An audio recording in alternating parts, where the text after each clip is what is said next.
할렐루야. 할렐루야. 주일 3부 예배에 나오신 여러분 모두를 주님의 이름으로 환영하고 축복합니다. 우리 양옆에 앉아 계신 우리 성도님들을 따뜻한 마음으로 밝은 표정으로 이렇게 인사할까요? 사랑합니다. 축복합니다.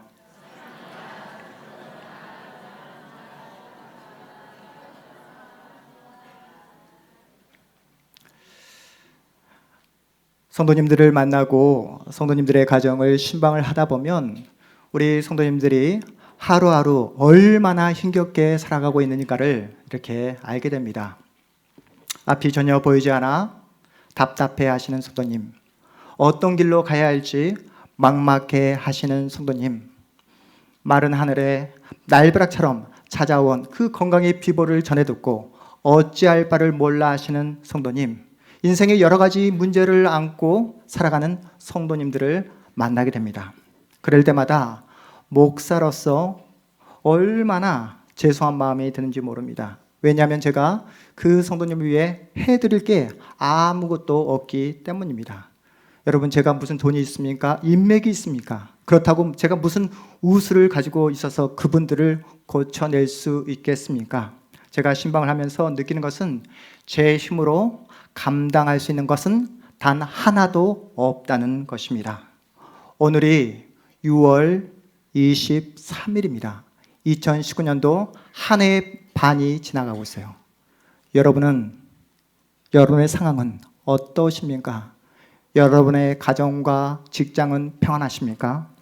혹시 답답한 마음을 가지고 이 자리에 나오신 성도님이 계시다면, 자녀 때문에 소가리를 하고 계시는 성도님이 계시다면, 건강 때문에, 관계 때문에, 경제적인 문제 때문에, 또한 인생의 여러 가지 그 어려움을 마음 한가득 안고 마음 중심에 돌덩이를 안고 이 자리에 나오신 성도님이 계시다면, 이 시간 선포되는 생명의 말씀을 통해 놀란 치유와 회복의 역사를 맛보시기를 주님의 이름으로 축복합니다.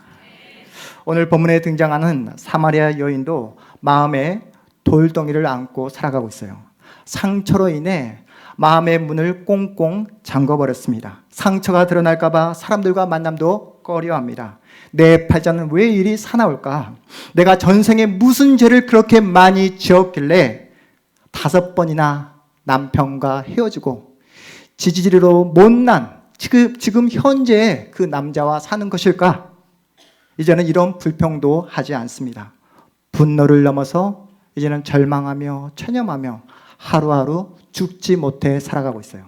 왜 사는지, 어떻게 살 건지, 무엇을 위해 살 건지 전혀 생각이 없습니다. 그렇게 자신을 미워하며 모든 인생의 소망을 포기한 채 살아가고 있는 그 여인에게 누가 찾아오십니까? 예수님이 찾아와 만나 주십니다. 사람을 기피하며 홀로 지냈던 이 여인은 정말 오랜만에 대화를 나누게 됩니다. 잠깐 대화를 나눴을 뿐인데 자신에게 대화를 건네온 그 예수라는 분이 보통 분이 아닌 거예요. 자신의 모든 것을 다 알고 있습니다. 자신의 과거, 자신의 아픔과 상처를 다 알고 계세요. 그래서 이분이 보통 분이 아니다라고 생각되어져서 문득 그 누구에게도 묻지 못했던, 묻고 싶었지만 물을 수 없었던 예배 장소, 하나님이 받으시는 예배의 장소에 대해 질문을 합니다. 오늘 본문 우리 20절 말씀 함께 읽어봅니다. 20절입니다. 우리 조상들은 이 산에서 예배하였는데 당신들의 말은 예배할 곳이 예루살렘에 있다 하더이다. 이 여인의 질문을 이해하기 위해서는 여러분, 이스라엘 역사에 대해서 잠깐 이렇게 알고 있어야 하는데요. 여러분, 이스라엘이라는 나라가 솔로몬 왕까지만 해도 하나의 통일된 왕국으로 있다가 솔로몬 왕이 죽자마자 나라가 두 개로 쪼개지게 되잖아요. 왜 그랬을까요? 솔로몬 왕이 예루살렘 궁전을 짓느라 백성들로부터 세금을 너무나 과하게 걷어들였기 때문입니다. 무거운 세금 징수로 민심이 좋지 않아요. 솔로몬 왕이 죽자 그의 아들 르호보암이 대를 이어 왕이 됩니다. 이때 백성들의 초미의 관심이 무엇일까요? 바로 세금입니다. 왜냐하면 자신들의 생존권과 직결되기 때문이에요. 나이가 많은 원로들은 백성들의 삶이 파탄 지경이니 세금을 가볍게 해줘야 한다고 직언했고, 젊은 신하들은 세금을 더욱더 묻게 걷어들여 나라 경제를 살려야 한다고 그렇게 조언합니다. 르호보암 왕은 강경책을 내놓은 젊은 신진 그 신하들의 말을 듣고 마른 걸레에서 물을 짜내듯 백성들에게 더 무거운 세금을 징수합니다. 왕의 이런 독단적인 그 모습에 반발하여 이스라엘의 12지파 중 10개의 지파가 등을 돌리게 되죠. 그 이스라엘의 북쪽 지역에 북이스라엘이라는 나라를 세웁니다. 그리고 여로보암이라는 그 인물을 첫 번째 왕으로 추대하게 돼요. 반대로 남쪽에는 몇 개의 지파가 남게 되죠? 그래서 2개의 지파가 남게 됩니다. 유다 지파, 베냐민 지파가 남게 되어서 다윗 왕권을 이어받아서 남유다라는 그 나라를 세우게 됩니다. 그렇다면 북이스라엘을 다스리는 여로보암에게 여러분 가장 큰 문제가 무엇이었을까요? 바로 제사 장소의 문제. 하나님께 예배하는 그 장소가 자신의 발목을 잡는 거예요. 여러분이 아시는 것처럼 이스라엘은 하나님이 통치하는 신정 국가잖아요. 문제는 예루살렘 성전이 어디에 있습니까? 북쪽 이스라엘에 있는 것이 아니라 남쪽 유다의 예루살렘 성전이 있는 거예요. 절기마다 남유다 예루살렘 성전으로 백성들이 예배하기 위해 그렇게 가는 그 발걸음을 그 왕이라 해서 어떻게 그 발걸음을 막을 수 있겠습니까? 이러다 자신이 세운 북이스라엘 왕권까지 위협을 받겠다 생각해서 북이스라엘의 수도인 사마리아 땅에 신상을 세우고 백성들을 하여금 사마리아 땅에서만 예배하라고 그렇게 명령을 했던 겁니다. 여러분 이해가 되시죠? 그런데 그렇게 해서 시간이 흘렀어요. 이런 역사적 맥락을 이해했다면 당연히 사마리아 여인의 입장을 여러분 이해할 수 있잖아요. 이런 질문을 할 수 있잖아요. 우리 조상이었던 아브라함도 이곳에서 예배를 드렸고 우리 조상이었던 야곱도 이곳에서 이 사마리아 땅에서 예배를 드렸으니 이 사마리아 땅에서 예배하는 것이 더 합당하지 않습니까? 그런데 왜 유대인 당신들은 예루살렘 성전에서 드리는 그 예배만을 하나님이 받는다 그렇게 주장하십니까? 그렇다면 하나님이 받으시는 그 예배 장소는 어디입니까? 라는 그 사마리아 여인의 질문 앞에 우리 예수님이 이렇게 말씀하십니다. 우리 본문 21절 말씀 함께 읽어봅니다. 예수께서 이르시되 여자여 내 말을 믿으라. 이 산에서도 말고 예루살렘에서도 말고 너희가 아버지께 예배할 때가 이르리라. 아멘. 여러분 잘 보세요. 이 산에서도 말고 예루살렘에서도 말고 너희가 아버지께 예배할 때가 이르리라. 이렇게 말씀하고 있어요. 무슨 말입니까? 사마리아 땅이냐 예루살렘 성전이냐 장소가 문제가 아니라는 거예요. 손 들고 찬양할 것인가 손 내리고 찬양할 것인가 그 예배에 있어서 형식과 방법이 중요한 것이 아니라는 것입니다. 예수께서 때가 있다라고 말씀하고 있어요. 예배를 말씀하시다가 갑자기 때를 말씀하고 있어요. 무슨 말일까요? 하나님께서 특정한 시간, 특정한 그 어떤 시간을 좋아한다는 말씀이실까요? 우리 하나님은 지금 여러분이 이 자리에 모였잖아요. 3부 예배 시간, 11시 예배만을 좋아하시는 우리 하나님일까요? 그렇지 않습니다. 여러분, 우리 예수님이 이 땅에 오신 이유가 무엇일까요? 우리에게 하나님이 누구신가를 알려주시기에 이 땅에 오셨습니다. 예수님이 오시자 하나님이 우리 아버지라는 사실을 알게 되었어요. 예수님이 이 땅에 오시자 하나님이 우리의 구원자라는 사실을 알게 되었습니다. 예수님이 이 땅에 오시자 하나님께서 자녀인 우리를 얼마나 사랑하고 있는가를 우리가 알게 되었습니다. 예수께서 이 땅에 오셨을 때 비로소야 우리가 하나님을 향해 참된 예배를 드릴 수 있게 되었다는 뜻입니다.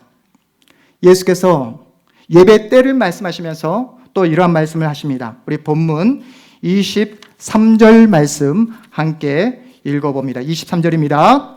아버지께 참되게 예배하는 자들은 영과 진리로 예배할 때가 오나니 곧 이때라. 아버지께서는 자기에게 이렇게 예배하는 자들을 찾으시느니라. 아멘. 여러분 퀴즈입니다. 오늘 본문에서 가장 중요한 단어가 나오는데 그 단어가 무엇일까요? 제가 이렇게 이해하고 있어요. 3부 예배에 나오신 여러분, 우리 성도님들은 그 누구보다도 하나님을 사랑하고 매일매일 말씀을 묵상하고 성경을 사랑하는 분으로 제가 알고 있습니다. 제 이해가 틀리지 않도록 꼭 정답을 말씀해 주십시오. 네, 오늘 본문에서 가장 중요한 단어가 나오는데 그 단어가 무엇일까요? 네. 제가 지금까지 여러분을 너무 가대평가했던 것 같습니다. 네. 오늘 본문에서 가장 중요한 단어는 바로 아버지라는 단어입니다. 아버지. 왜 아버지가 가장 중요한 단어일까요? 우리가 예배하는 예배의 대상이 우리 아버지라는 뜻입니다. 너무나 두려워서, 너무나 무서워서 하나님이란 말조차 꺼내지 못했던 그 하나님을, 너무나 거룩하신 분이라 가까이 할 수 없었던 그 하나님을 우리 예수께서 우리에게 아버지다라고 밝히고 있어요. 나의 이야기를 들어주고 내 마음을 이해해주고 마음과 마음이 통하는 그 아버지로 우리에게 소개하고 계십니다. 너무나 놀라운 그 사실은 여러분은 하나님을 아버지라 부르고 있다는 사실이에요. 믿으십니까? 여러분은 하나님을 내 아버지로 알고 있습니다. 그렇다면 여러분은 하나님 아버지에게 참된 예배를 드리고 계십니까? 하나님은 영이시니 예배하는 자가 영과 진리로 예배할지니라. 우리는 매 주일마다 하나님께 이 말씀을 선포함으로 우리 예배를 하나님께 올려드리고 있는데 여러분은 진정 영과 진리로 아버지 하나님께 예배하고 계십니까? 여러분은 매 주일 이 자리에서 그 아버지를 만나고 계십니까? 아버지께서 여러분에게 주시는 그 놀라운 사랑과 은혜를 받아 누림으로 그 놀라운 감동과 감격과 기쁨을 이 자리에서 맛보고 계십니까? 미국의 신학자 폴 트립이라는 신학자가 경애라는 책을 출판하게 되었는데요. 부제가 뒤틀린 삶을 바로잡는 힘이라는 그 주제로 책을 출판하게 되었습니다. 그 책에서 제가 발췌한 내용인데요. 함께 읽어보았으면 좋겠습니다. 함께 읽겠습니다. 물질에 대한 집착, 일 중독, 폭식과 비만, 간음 등 작고 사소한 문제에서 도덕적인 문제에 이르기까지 삶에서 부딪히는 모든 문제의 근원은 하나다. 바로 우리가 하나님을 경외하지 않는다는 것이다. 다시 한번 읽어보겠습니다. 물질에 대한 집착, 일 중독, 폭식과 비만, 간음 등 작고 사소한 문제에서 도덕적인 문제에 이르기까지 삶에서 부딪히는 모든 문제의 근원은 하나다. 바로 우리가 하나님을 경외하지 않는다는 것이다. 여러분 무슨 말인지 이해가 되시잖아요. 우리가 가지고 있는 모든 인생의 문제, 모든 인생의 아픔이 어디에서 기인하고 있다고요? 하나님을 경배하지 않는 것, 하나님을 경외하지 않는 것, 하나님을 예배하지 않는 것으로부터 기인하고 있다라고 저자가 우리에게 말씀하고 있습니다. 여러분, 예배가 무엇입니까? 하나님을 경외하는 거잖아요. 여러분, 예배가 무엇입니까? 아버지, 우리 하나님을, 왕이신 우리 하나님을 높이는 거잖아요. 그런데 우리 하나님을 경배하고 우리 하나님을 찬양하고 우리 하나님을 예배하는 것을 가장 싫어하는 이가 있습니다. 누구일까요? 이것까지 맞추지 못하면 굉장히 제가 마음이 힘들 것 같습니다. 누구라고요? 사단 마귀가 가장 싫어합니다. 여러분 그거 아세요? 사단은 여러분이 교회에 나오는 것을 절대로 방해하지 않습니다. 여러분이 교회에 10년, 20년, 아니 평생 역사에 빛나는 출석을 한다 해도 방해하지 않는다는 사실 여러분 알고 계셨어요? 여러분, 사단은 여러분이 교회에서 집사, 권사, 장로 그 어떤 직분을 갖는다 해도 별로 신경 쓰지 않습니다. 그렇다면 사단이 가장 싫어하는 것이 무엇일까요? 가장 싫어하는 것? 바로 여러분이 이 자리에서 하나님을 만나는 것을 가장 싫어합니다. 이 자리에서 하나님을 만남으로 하나님을 내 인생의 아버지로, 내 인생의 주인으로 모시고 그 아버지를 예배하고 찬양하고 경배하는 것, 이것을 사단이 가장 싫어합니다. 왜 사단은 여러분이 교회에 나오는 것도 방해하지 않고 여러분이 교회에서 어떤 직분을 갖는 것도 막지 않는데, 왜 교회에서 여러분이 하나님을 만나고 하나님을 예배하는 것을 가장 싫어하는 것일까요? 혼신의 힘을 다해 그 놀라운 은혜의 사건을 막고 있는 것일까요? 사단은 알고 있습니다. 여러분이 망하는 지름길을 알고 있기 때문에 그렇게 예배를 통해 여러분이 하나님을 만나는 것을 그렇게 싫어합니다. 여러분 경험해 보셨잖아요. 우리가 이 예배 시간에 하나님을 만나지 못하고 그냥 왔다가 그냥 돌아가게 되면 여러분의 일주일의 삶이 어떻게 되던가요? 아버지와 그 자녀의 관계, 그 친밀한 관계가 서먹서먹해지잖아요. 여러분의 마음에서 하나님이 떠나게 되잖아요. 하나님이 떠나게 되면 여러분의 일주일의 삶에 있어서 주인이 누가 됩니까? 하나님이 아니라 누가 되죠? 내가 주인 되어 살아가잖아요. 여러분, 하나님이 아니라 내가 주인 되어 나의 삶을 살아가게 되면 6일 동안 세상 속에서 우리는 뒤틀린 삶을 살아갈 수밖에 없습니다. 내가 내 인생의 주인 되어 살아가면 여러분 망하는 것은 시간 문제입니다. 여러분이 더 잘 아시잖아요. 여러분 우리가 얼마나 연약합니까? 실수투성이잖아요. 우리는 한 치 앞도 모르잖아요. 앞에서 제가 말씀드렸듯이 우리는 세상이 우리에게 안겨주는 그 어떠한 인생의 문제 앞에서도 어찌할 수 없는 그렇게 힘이 없고 유한하고 유약한 존재가 바로 인간입니다. 그런 내가 내 인생을 책임질 수 있다고요? 그런 내가 내 힘으로, 내 능력으로 내 인생을 아름답게 행복하게 꾸려갈 수 있다고요? 내가 내 인생의 주인이 되면 그 인생은 반드시 사고가 날 수밖에 없습니다. 망할 수밖에 없어요. 저에게 아들과 딸이 있는데요. 제가 교회 사역을 마치고 집으로 돌아가게 되면 집 현관문으로 우리 아들과 딸이 달려와서 저에게 축성이라고 외칩니다. 여러분만 몰라봐서 그렇지 제가 이래봬도 집에 가면 이렇게 충성을 받는 그런 특별한 사람입니다.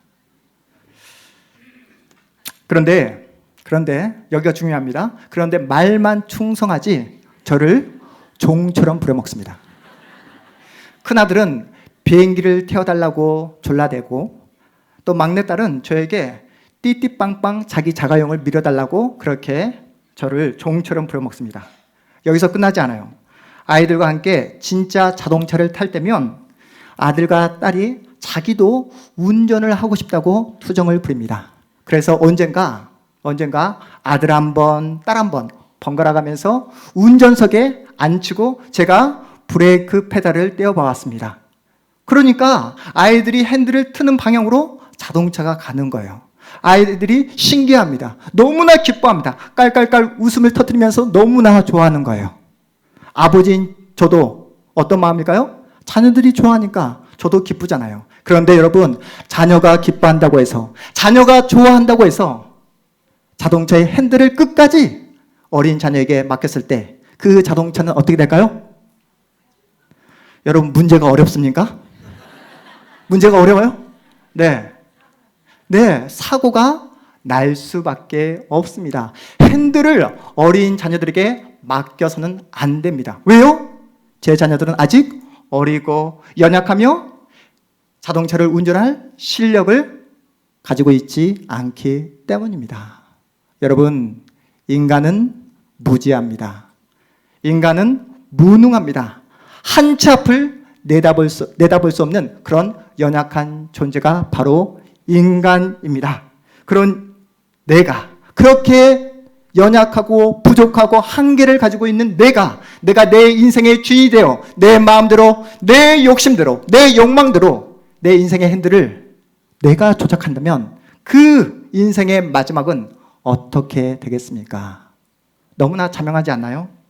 여러분, 이 자리에서 여러분이 하나님을 만나지 못하면요, 여러분이 이 자리에서 참된 예배자로 서지 못하면요, 그래서 하나님 앞에 내 인생의 핸들을 맡기지 못하면요, 여러분, 여러분의 남은 6일의 삶은 세상 속에서 뒤틀린 인생을 살아갈 수밖에 없다는 것입니다. 이 시간 내 아버지 되신 하나님 앞에 내 인생의 전부를 붙잡고 계시는 우리 하나님을 내 마음을 다해, 내 목숨을 다해, 내 힘을 다해 예배하고 경배함으로 여러분이 가지고 있는 모든 인생의 뒤틀린 그 모든 모습들이 회복되고 치유되는 놀라운 역사를 맛보시기를 주님의 이름으로 축복합니다. 우리 다시 한번 그래서 본문 23절 말씀 다시 한번 읽어봅니다. 23절입니다. 아버지께 참되게 예배하는 자들은 영과 진리로 예배할 때가 오나니 곧 이때라. 아버지께서는 자기에게 이렇게 예배하는 자들을 찾으시느니라. 아멘. 지금 이 시간 우리 아버지 하나님께서 한 사람을 찾고 계시다라고 말씀하고 있습니다. 그 사람이 누구입니까? 바로 하나님을 내 마음을 다해, 내 목숨을 다해, 내 힘을 다해 예배하는 그 한 사람을 지금 이 시간에도 찾고 계시다라고 말씀하고 있습니다. 최근에 세계적으로 가장 권위 있는 상이라 할 수 있는 칸 영화제에서 8분 동안 기립박수를 받고 심지어 심사위원들의 만장일치로 칸 영화제에서 황금 종려상을 받은 영화가 있습니다. 어떤 영화입니까? 기생충이란 영화예요. 감독이 누구죠? 봉준호 감독입니다. 제가 그 영화를 아직 보지 못해 여러분에게 그 영화의 어떤 그 탁월함, 그 영화의 작품성을 이야기해 드릴 수 없습니다. 그런데 제가 신문기사를 보다가 깜짝 놀란 것은 봉준호 감독이 그 영화를 찍을 만큼 건강이 좋지 않았다는 거예요. 심리적으로 불안 장애를 가지고 있어서 약을 복용하지 않고서는 활동할 수 없을 만큼 건강이 좋지 않았다고 합니다. 그런데도 불구하고 약을 복용하지 않고 끝까지 영화에 집중할 수 있었던 단 한 가지 요인은 바로 배우 송강호에 대한 신뢰, 송강호에 대한 그 우정 때문에 끝까지 영화를 찍을 수 있었다라는 그러한 기사를 제가 읽어보게 되었습니다. 봉준호 감독과 배우 송강호 두 사람의 관계가 얼마나 돈독한지 우리가 짐작할 수 있잖아요. 이런 친구, 이런 동료가 있다는 게 얼마나 감사한 일입니까? 제가 최근에 몸 컨디션이 좋지 않았어요. 몸 컨디션이 좋지 않다고 말을 하니까 함께 사역을 하고 있는 사랑하는 한 목사님이 저에게 이렇게 이야기하는 거예요. 목사님, 빨리 회개하고 금식기도 하세요. 몸이 좋지 않다고, 그래서 잠을 자지 못한다고, 통증이 있어서 너무 아파서 잘 먹지도 못하는데 여러분, 금식이, 회개가 말이 됩니까? 그 목사님의 이름을 밝힐까요 말까요?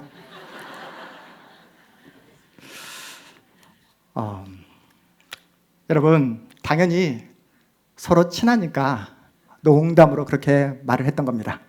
저를 너무나 많이 걱정해 주었어요. 뭐 도울 일이 있으면 말만 하라는 거예요. 자신이 모두 다 해주겠다고. 얼마나 감사한 일입니까? 여러분, 여러분이 교제하는 친구가 나를 얼마나 생각하는지, 나를 얼마나 사랑하는지 어떻게 알 수 있습니까? 나에게 일어나는 일에 대해 그 친구가 얼마나 많은 영향을 받고 있는가, 얼마나 많은 영향을 받고 있는가, 이 사실로 그 친구가 나를 정말로 사랑하는지 그렇지 않은지 알 수 있잖아요. 그 친구가 아프다고 하면 내가 아프고, 그 친구에게 좋은 일이 생기면 내가 마음을 다해 축하해 줄 수 있다고 한다면 그 관계는 확실합니다. 겉으로 아무리 좋아하는 것 같아도 정작 그 친구에게 무슨 일이 일어났을 때 그 일이 나에게 아무런 반응도, 그에 합당한 정당한 반응이 없다고 한다면 그 관계는 아니라는 거예요. 여러분, 예수를 믿는 것도 마찬가지입니다. 예수님과 내가 어떤 관계요? 신뢰를 바탕으로 우리가 참된 예배를 드릴 수 있는 겁니다. 예수님의 안타까움이 나의 안타까움이 되고, 예수님의 간절함이 나의 간절함이 되는 거예요. 예수님이 가는 그 눈의 시선이 나의 시선이 될 때 여러분은 예수님과 친밀한 관계를 맺고 있는 겁니다. 그렇다면 여러분은 그 예수님께, 그 예수님을 사랑하고 신뢰하고 있다고 한다면 그 예수님께 여러분의 인생의 전부를 맡기고 계십니까? 지금 이 시간 여러분 자신에게 한번 솔직하게 물어보세요. 나는 정말 내 인생 전부를 예수께 맡기고 있는가? 나는 날마다 예수 그리스도와 그 친밀한 관계를, 친밀한 만남을 가지고 있는가? 여러분 스스로에게 한번 물어보시기 바랍니다. 지금까지 아무런 희망도, 인생에 아무런 소망도 없었던 그 사마리아 여인도 예수님을 만남으로 자신의 모든 인생의 문제, 마음의 상처가 해결받게 되잖아요. 마음속에 꽁꽁 얼어붙었던 그 모든 인생의 문제가 예수를 만남으로 녹아지는 그 놀라운 역사를 맛보게 된 것입니다. 여러분, 그러하기에 바로 예배 현장 가운데 나타나는 역사가 바로 뭐라고요? 치유이며 회복입니다. 사마리아 여인에게 예배의 장소는 어디였습니까? 아무도 찾지 않는 정오 12시 우물가가 사마리아 여인이 예배하는 장소였습니다. 여러분, 아무도 없어도 상관이 없습니다. 그곳에 누가 계시면요? 예수님이 계시면, 예수님을 만날 수만 있다면 그곳에 놀라운 생명의 역사, 기적의 역사, 치유의 역사가 나타나게 되는 줄 믿으시기 바랍니다. 예수님을 만나자 그녀의 인생이 하루아침에 변화되었습니다. 구원자 되신 예수님을 만나게 되자 자신이 가지고 있는 그 물동이를 버려두고 동네로 달려가서 그 예수님을 소개하게 됩니다. 물론 물동이를 버려두었다는 것은 다시는 물을 기르러 오지 않았다는 그런 의미가 아닙니다.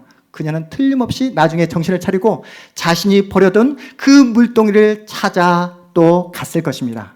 여전히 매일매일 물을 기르려야 하는 현실을 마주해야 했을 거예요. 하지만 예수님을 만난 이후, 예수님을 만난 그 순간 그녀는 더 이상 세상 사람들이 쫓아가는 물이 아니라 영원히 목마르지 않는 예수님께 집중할 수 있었습니다. 사랑하는 성도 여러분, 영과 진리로 예배한다는 것은 바로 내 머리 위에 이고 있는 그 인생의 모든 무거운 물동이를 내려놓고 예수님만 바라보는 것입니다. 이 시간 우리 예수님께 우리의 마음을 다해 고백해 보았으면 좋겠어요. 예수님 사랑합니다. 예수님 사랑합니다. 이렇게 고백해 보았으면 좋겠습니다. 예수님 사랑합니다. 여러분 조금만 더 큰 소리로 예수님 사랑합니다. 예수께서 저를 사랑하고 있음을 깨닫게 해 주십시오. 예수님의 그 뜨거운 사랑으로 제 마음의 빗장이 열려지게 하여 주시고 제 인생의 모든 문제가 해결받게 하여 주심으로, 또한 예수님의 그 사랑으로 제가 다시 한번 예배의 간격을 회복할 수 있도록 은혜를 허락하여 주시옵소서라고 간절히 기도함으로 여러분의 심령 가운데 예배 회복, 예배 부흥을 경험하는 여러분 모두가 되시기를 주님의 이름으로 축복합니다. 여러분 기억하십시오. 내 힘으론 집채만한 파도로 밀려오는 세상 문화를 물리칠 수 없습니다. 내 힘으론 사단이 유혹하고 위협하는 그 모든 인생의 문제를 막아낼 수 없습니다. 여러분, 사단이 밀물처럼 찾아왔다가 썰물처럼 그렇게 떠나가던가요? 그렇지 않습니다. 쉼없이 우리를 삼키기 위해 우는 사자처럼 우리를 바라보고 있습니다. 요즘 스마트폰이 내 손에 쥐어 있지 않으면 불안해하는 분들이 많이 계시잖아요. 페이스북, 유튜브 채널에 빠져 있다 보면 어느 순간 사단에게 내 마음을 빼앗길 때가 얼마나 많습니까? 여러분도 이 정도인데 우리 다음 세대, 우리 자녀들은 오죽하겠습니까? 여러분, 인터넷 채팅창 한번 보셨어요? 욕설이 난무합니다. 타락한 세상의 문화가 여과 없이 우리 자녀들의 그 삶을, 가치관을, 마음을 덮치고 있습니다. 이런 세상의 문화로부터 우리 자녀들을 어떻게 지켜낼 수 있을까요?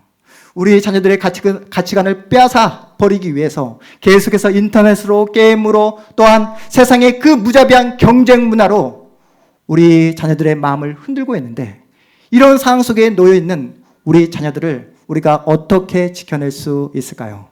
여러분 기억하십시오. 자녀들의 학업보다, 자녀들이 취직하는 것보다 더 중요한 것이 있습니다. 그것은 바로 우리 자녀들이 하나님을 만나는 것입니다. 우리 자녀들이 하나님을 예배하는 것입니다. 20세기 최고의 기독교의 변증가라 할 수 있는 C.S. 루이스가 그에 져서 순전한 기독교에서 이러한 이야기를 합니다. 우리 함께 읽어보겠습니다. 가치관이 결여된 교육은 그것이 아무리 유용하다 할지라도 사람이 아닌 영리한 악마를 만들어낼 뿐이다. 다시 한번 읽어봅니다. 가치관이 결여된 교육은 그것이 아무리 유용하다 할지라도 사람이 아닌 영리한 악마를 만들어낼 뿐이다. 어떤 말인지 이해가 되시죠? 여러분, 하나님이 빠진, 믿음이 결여된 교육은 그것이 아무리 유용하다 할지라도, 그 교육을 통해서 우리 자녀가 똑똑해지고 유능해지고 사회에서 이름을 낸다 할지라도, 하나님이 빠진 교육, 믿음이 빠진 그 교육은 결국 사람이 아닌 무엇을 만들어낼 뿐이다? 영리한 악마를 만들어낼 뿐이다. 여러분, 인간은 그렇습니다. 하나님이 빠지면, 믿음이 빠지게 되면 결국 인간은 망할 수밖에 없는 존재라는 것입니다.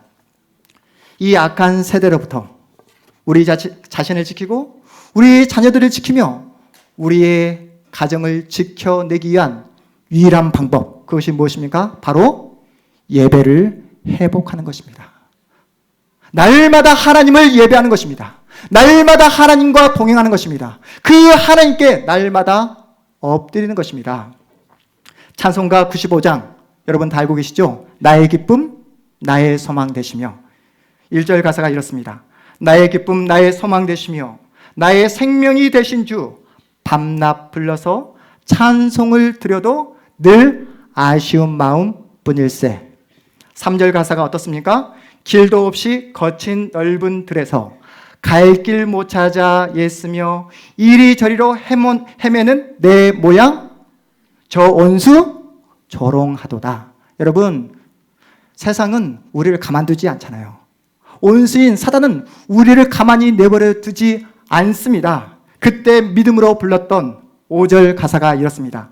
나의 진정 사모하는 예수님, 음성조차도 반갑고 나의 생명과 나의 참 소망은 오직 누구뿐일세?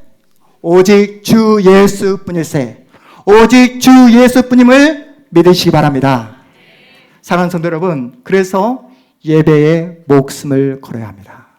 여러분, 날마다 나의 기쁨, 나의 소망 되시는 예수님의 음성을 들을 때만 우리에게 소망이 있는 거예요. 여러분, 그래야만 예배하고 나의 소망 되시고 나의 기쁨 되신 그 예수님의 음성을 들을 때만 뒤틀린 내 인생을 바로잡을 수 있습니다. 예배에 성공해야 우리가 승리하는 인생을 살아갈 수 있습니다. 바라기는 이 자리에 앉아있는 여러분 모두가 하나님이 찾으시는 그 한 사람, 참된 예배자가 되시고 하나님이 찾으시는 참된 믿음의 가정이 되어 하나님께 영광을 올려드리는 여러분의 복된 인생, 복된 믿음의 가정 되시기를 주님의 이름으로 축복합니다. 우리 자리에서 일어나겠습니다.